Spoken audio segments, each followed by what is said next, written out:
Pada zaman purba, ketika awan masih tebal menyelimuti tanah dan samudera belum mengenal batas, tanah Jawa masih kosong tanpa penghuni manusia.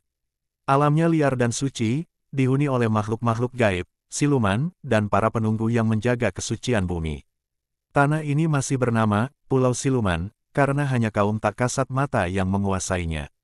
Di antara jagat para dewa dan manusia, lahirlah seorang pemuda sakti mandraguna dari tanah bumi keling, sebuah kerajaan besar di barat jauh.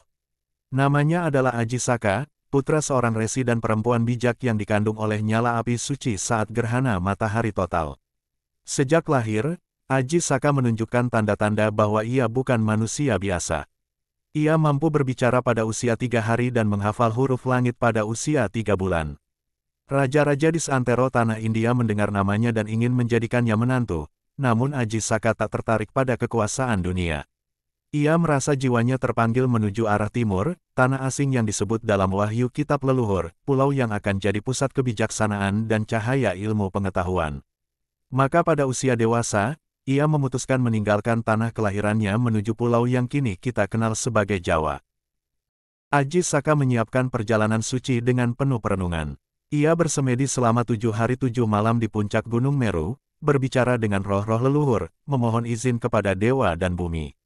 Dalam perenungannya, ia melihat gambaran tanah luas yang subur, laut luas yang tenang, serta sosok raksasa jahat yang menguasai daerah itu dengan kezaliman. Dengan membawa 2 pengikut setianya, Dora dan Sembada, Aji Saka naik perahu rakit yang disulapnya dari pohon nimba keramat. Ia berlayar menantang ombak samudera, tanpa arah pasti kecuali petunjuk bintang dan firasat langit. Dalam perjalanannya, banyak makhluk air mencoba menggoda, menakuti, bahkan menenggelamkannya, namun kesaktian Aji Saka tak tertandingi. 30 hari 30 malam mereka mengarungi lautan luas. Ketika matahari terbit dari arah timur pada hari ke-31, tampaklah sebuah pulau memanjang dari barat ke timur, berbalut kabut tipis dan diselimuti kesunyian. Aji Saka pun tahu bahwa itulah tanah yang dimaksud dalam wahyu kitab suci, Tanah Jawa. Tanah Jawa saat itu dikuasai oleh seorang raksasa sakti bernama Dewata Cengkar. Makhluk itu konon berasal dari darah manusia yang meminum air kawah neraka, membuat tubuhnya kebal terhadap senjata biasa dan haus akan daging manusia. Tiap hari, satu warga dari pesisir selatan harus dipersembahkan sebagai santapan baginya. Penduduk asli, manusia primitif yang hidup tersembunyi di hutan dan gua, hidup dalam ketakutan. Mereka hanya keluar saat malam, tak berani menyalakan api atau berbicara keras. Raksasa Dewata Cengkar menjadikan pantai selatan sebagai istananya, tempat ia mengintai manusia untuk disantap. Rasa takut menjelma menjadi adat, menunduk dan membisu. Ketika Aji Saka menginjakkan kaki di tanah Jawa, alam seolah berseru. Angin berhenti berhembus sejenak, burung-burung berhenti bernyanyi, dan pepohonan menundukkan rantingnya. Ia tahu bahwa ini bukan sekadar perjalanan, melainkan misi besar untuk membebaskan pulau ini dari kezaliman dan membangun peradaban yang beradab. Aji Saka mengirim Sembada lebih dulu ke Gunung Timur untuk menjaga pusaka keramat, sebilah keris pemberian Dewa Api. Sementara itu, ia dan Dora mulai menyusuri hutan, menelusuri jejak penduduk asli dan mengumpulkan cerita tentang raksasa penguasa tanah ini. Mereka menyamar sebagai orang asing, hidup bersama warga, dan mengajarkan bahasa serta tata cara hidup sehat. Dalam waktu singkat, Aji Saka telah memenangkan hati masyarakat. Ia memperkenalkan huruf dan angka, mengajari mereka cara bercocok tanam yang lebih sistematis, serta membentuk kelompok-kelompok kecil untuk menjaga keamanan kampung. Ia bukan sekadar pahlawan, tetapi pemimpin bijaksana yang membawa perubahan nyata. Ketika berita tentang kedatangan Aji Saka sampai ke telinga Dewata Cengkar, raksasa itu murka. Ia mengirim angin badai dan pasukan siluman untuk memburu sang pemuda. Tapi setiap malam, Aji Saka membentangkan selendang pusakanya ke langit, menciptakan perisai tak kasat mata yang menjaga kampung dari serangan gaib. Setelah merasa cukup kuat, Aji Saka menghadap langsung ke istana Dewata Cengkar. Ia membawa persembahan buah-buahan dan air suci, sebagai tanda damai, namun di balik semua itu tersembunyi rencana untuk menggulingkan kekuasaan sang raksasa. Ia berdiri tegak di depan gerbang istana, menatap mata Dewata Cengkar tanpa rasa takut. Dewata Cengkar tertawa besar, manusia kecil berani menantangku. Suaranya menggema di antara tebing dan batu karang. Tapi Aji Saka tak gentar. Ia mengajaknya adu kesaktian, dengan syarat jika ia kalah, tubuhnya siap dijadikan santapan. Dewata Cengkar menyetujui tantangan itu karena yakin bahwa tiada manusia yang bisa melukainya. Pertarungan itu berlangsung selama 3 hari 3 malam. Tanah bergetar, laut memukul pantai dengan gelombang tinggi, dan langit memerah. Aji Saka menggunakan selendang pusaka yang bisa membesar dan menjerat musuh. Akhirnya, saat Dewata Cengkar lengah, selendang itu melilit tubuhnya dan melemparkannya ke Laut Selatan, tempat ia tenggelam dan berubah menjadi buaya raksasa. Dengan lenyapnya Dewata Cengkar, tanah Jawa pun bebas dari ketakutan. Penduduk yang selama ini bersembunyi keluar dari gua dan hutan, menangis haru di kaki Aji Saka. Mereka menyebutnya Ratu Tanah, pemimpin dari cahaya yang datang membawa kedamaian. Untuk pertama kalinya, nyala api dinyalakan di malam hari tanpa rasa takut. Aji Saka menolak dipanggil raja, namun rakyat bersikeras memberinya kekuasaan. Ia akhirnya menerima dengan syarat, kekuasaan itu bukan warisan, tapi kepercayaan yang harus diperoleh melalui kebijaksanaan dan pelayanan. Ia mendirikan pusat pemerintahan di tanah datar yang kini dikenal sebagai Medang Kamulan, cikal bakal kerajaan pertama di Jawa. Sebagai raja, ia tak hanya memperbaiki tata kehidupan, tapi juga menyusun hukum, membentuk lembaga musyawarah, dan memetakan batas desa. Setiap desa memiliki pemimpin lokal yang dipilih rakyat, dan segala keputusan harus melalui mufakat. Ia juga menanamkan ajaran keselarasan antara manusia, alam, dan roh leluhur. Salah satu peninggalan terbesar Aji Saka adalah sistem tulisan. Ia menciptakan huruf yang disebut Hanacaraka, terdiri dari 20 aksara utama yang tersusun dalam 5 larik. Setiap huruf mewakili nilai kehidupan dan kisah perjuangannya. Konon, susunan itu melambangkan pesan tersirat, ada utusan dari tanah jauh, membawa pusaka yang harus dijaga dan dipertahankan. Huruf Hanacaraka menjadi fondasi budaya tulis Nusantara. Aji Saka membentuk sekolah pertama di tengah hutan bambu, tempat anak-anak desa belajar membaca dan menulis. Guru-gurunya adalah orang-orang bijak yang ia latih sendiri, termasuk Dora yang menjadi kepala pengajar di sana. Seluruh masyarakat didorong untuk belajar, baik lelaki maupun perempuan. Dengan kemampuan membaca dan menulis, rakyat menjadi lebih sadar akan hak dan kewajiban. Mereka mulai mendokumentasikan silsilah, hasil panen, hingga lagu rakyat dalam daun lontar dan batu ukir. Dari situlah cikal bakal naskah-naskah kuno Jawa lahir, menjadikan tanah Jawa sebagai pusat ilmu dan peradaban timur. Namun di tengah kejayaan itu, Aji Saka merasa ada bagian jiwanya yang tertinggal. Ia teringat pada Sembada, pengikut setianya yang ditugaskan menjaga keris pusaka di Gunung Timur. Ia belum pernah mengunjunginya sejak pertama datang. Ia pun memerintahkan Dora untuk menjemput pusaka itu, agar dapat diletakkan di istana sebagai simbol kekuasaan.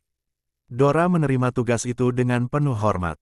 Ia menempuh perjalanan jauh menuju bukit tempat Sembada bersemedi. Namun ketika sampai di sana, Sembada menolak menyerahkan pusaka itu. Ia berpegang teguh pada perintah awal Aji Saka, tidak boleh diberikan kepada siapapun kecuali dirinya langsung. Keduanya saling menghormati, namun sama-sama teguh pada tugas. Perdebatan itu berakhir tragis, keduanya saling mengira telah dikhianati, hingga terjadi pertarungan. Dalam sekejap, dua saudara seperjuangan itu tewas di kaki gunung, meninggalkan pusaka yang tetap tak tersentuh. Ketika Aji Saka mendengar kabar itu, hatinya hancur. Aji Saka menyesali perintah yang ia sampaikan tanpa kejelasan. Ia bersemedi di tempat kedua sahabatnya gugur, membiarkan air matanya jatuh ke tanah, menjadikannya tempat suci yang kelak dikenal sebagai Gunung Pusaka. Di sana, ia menanam batu nisan bertuliskan aksara pertama dari Hanacaraka, sebagai penghormatan dan pelajaran bahwa kebenaran yang tidak jelas bisa membawa kehancuran. Ia kemudian menyusun kembali makna dari setiap huruf Hanacaraka. Huruf-huruf itu bukan hanya alat komunikasi, tapi juga peringatan abadi atas kisah dua sahabatnya. Ia ajarkan kepada semua muridnya bahwa kekuasaan tidak boleh lebih tinggi dari kejelasan dan kepercayaan. Aksara menjadi warisan sekaligus sumpah sunyi para leluhur. Sejak hari itu, Aji Saka bersumpah tak akan mengulang kesalahan. Ia membuka forum besar, di mana semua rakyat bisa bertanya langsung kepadanya. Ia juga membentuk Dewan Penasihat Rakyat, yang terdiri dari orang tua, pemuda, perempuan, bahkan anak-anak yang dianggap bijaksana. Sistem demokrasi awal pun tumbuh di bawah pemerintahannya. Waktu berlalu, dan kerajaan Medang Kamulan makin makmur. Lumbung padi penuh, sungai mengalir jernih, dan pasar ramai oleh tukar-menukar barang dan gagasan. Aji Saka mengundang saudagar dari tanah seberang, Melayu, Champa, bahkan Gujarat, untuk berdagang dan bertukar ilmu. Tanah Jawa pun menjadi persinggahan utama jalur rempah-rempah dan kebudayaan. Namun kemakmuran menarik perhatian makhluk lain. Dari utara, datang sekelompok jin penjelajah yang menganggap tanah Jawa sebagai wilayah bebas tanpa penguasa sejati. Mereka mendirikan pemukiman rahasia di lereng gunung dan mulai merasuki pikiran manusia, menyebarkan ajaran sesat dan membuat warga bertikai. Aji Saka turun tangan. Ia memanggil para tetua adat dan pemimpin desa untuk berunding. Ia ajarkan bagaimana mengenali gangguan gaib, rasa iri, amarah, dan kesombongan yang tak tampak, tapi bisa membakar seperti api. Ia tak memerangi para jin secara fisik, melainkan dengan kekuatan ilmu dan doa. Dalam waktu singkat, para makhluk halus itu tersingkir oleh cahaya batin rakyat yang bersatu. Setelah gangguan dari para jin berhasil diatasi, Aji Saka memusatkan perhatian pada pembangunan mental dan spiritual rakyat. Ia memerintahkan dibangunnya pusat-pusat peribadatan di puncak bukit, di tepi sungai, dan di bawah pohon-pohon tua yang disucikan. Tempat-tempat ini disebut Padepokan, tempat para petapa dan pelajar mencari ilmu sejati. Ia juga memperkenalkan sistem kalender berbasis bintang dan perputaran musim. Dengan begitu, para petani bisa menanam sesuai dengan waktu yang tepat, dan para pelaut bisa berlayar dengan selamat. Pengetahuan ini ditulis di atas daun lontar, diajarkan turun-temurun, dan menjadi dasar bagi kalender Jawa yang kelak dipakai selama berabad-abad. Rakyat makin mencintai Aji Saka, bukan karena ia sakti, tetapi karena ia adil. Ia tidak minta disembah, malah ia menyebut dirinya pelayan rakyat. Ia hidup sederhana, memakai pakaian dari tenunan desa, dan makan hasil kebun sendiri. Ia menjadi panutan, bukan karena tak pernah salah, tapi karena ia mau belajar dari kesalahan. Suatu malam, dalam semedinya di puncak Gunung Lawu, Aji Saka menerima penglihatan gaib. Dalam cahaya-cahaya putih, datanglah arwah leluhurnya membawa pesan bahwa di masa depan, tanah Jawa akan menghadapi zaman kegelapan. Dosa-dosa dari luar akan datang bersama perahu besar, dan peradaban yang telah ia bangun bisa hancur.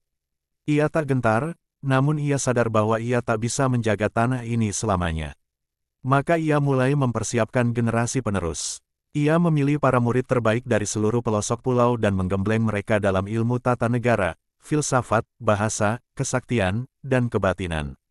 Mereka disebut Wiku, para penjaga cahaya masa depan.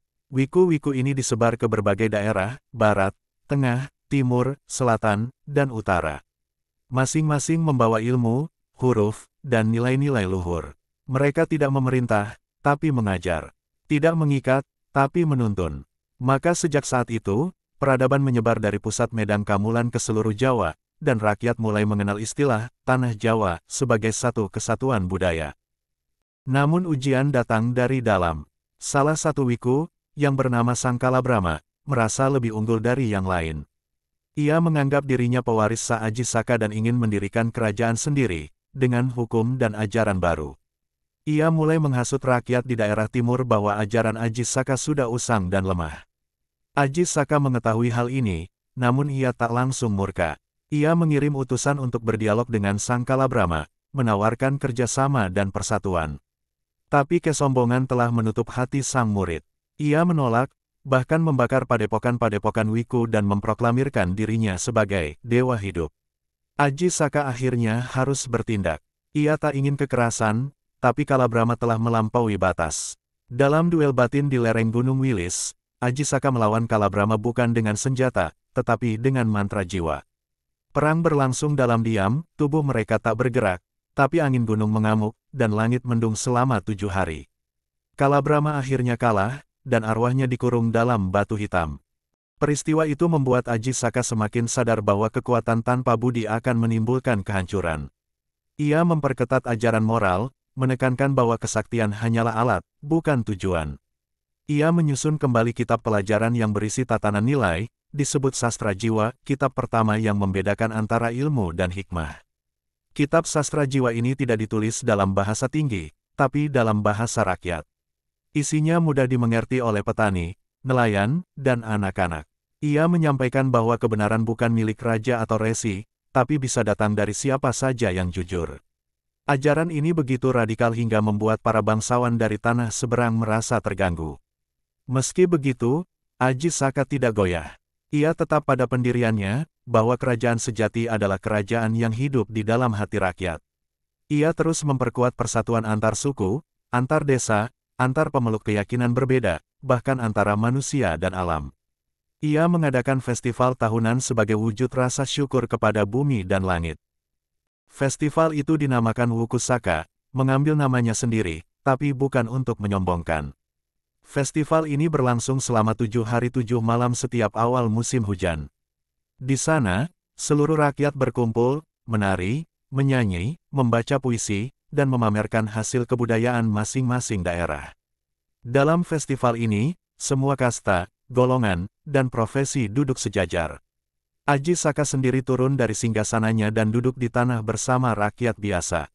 Ia menjadi teladan bahwa pemimpin bukan di atas rakyat, melainkan di tengah mereka.